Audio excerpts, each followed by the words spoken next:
আসে না। সেখানে বিচ্ছিন্নভাবে কয়েকটা জায়গায় মানে কিছু সমস্যা হয়েছিল। সাময়িকভাবে কিছু জায়গায় কিছু বন্ধ ছিল এবং সেটাকে খুবই ফুলিয়ে ফেঁপে বলা হচ্ছে যে ইন্টারনেট বন্ধ হয়েছিল। এরকম কোনো নির্দেশনা হয় না এবং এরকম কোনো ঘটনাও ঘটে নাই যে পার্বত্য চট্টগ্রাম বা কোনো একটা জায়গায় সেখানে দীর্ঘ সময় ইন্টারনেট বন্ধ ছিল, এরকম প্রমাণ কেউ দেখাতে পারবে না। তো এই বিষয়টি আসলে সত্য নয়। এবং ইন্টারনেট বন্ধের বিষয় বা এই ধরনের সমস্যা কিছু সরাসরি সেখানে যারা আছে, জেলা প্রশাসক আছে, তাদের সাথেও আমি কথা বলেছি। এবং ওখানে ভুক্তভোগী কেউ থাকলে কোথাও যদি এই ধরনের ঘটনা ঘটে, আমরা বলবো যে আপনারা যথাযথ কর্তৃপক্ষের সাথে এটা যোগাযোগ করে জেনে নেবেন।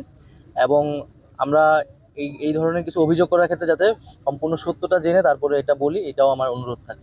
সমস্যা বাংলাদেশে আছে সেখানে। তো এই সমস্যাটি আমাদের নিজেদের অভ্যন্তরীণ সমস্যা, অভ্যন্তরীণভাবে সেটা সমাধান করতে হবে। এবং আমরা আমরা কিন্তু পার্বত্য চট্টগ্রামের যেই সমস্যাটি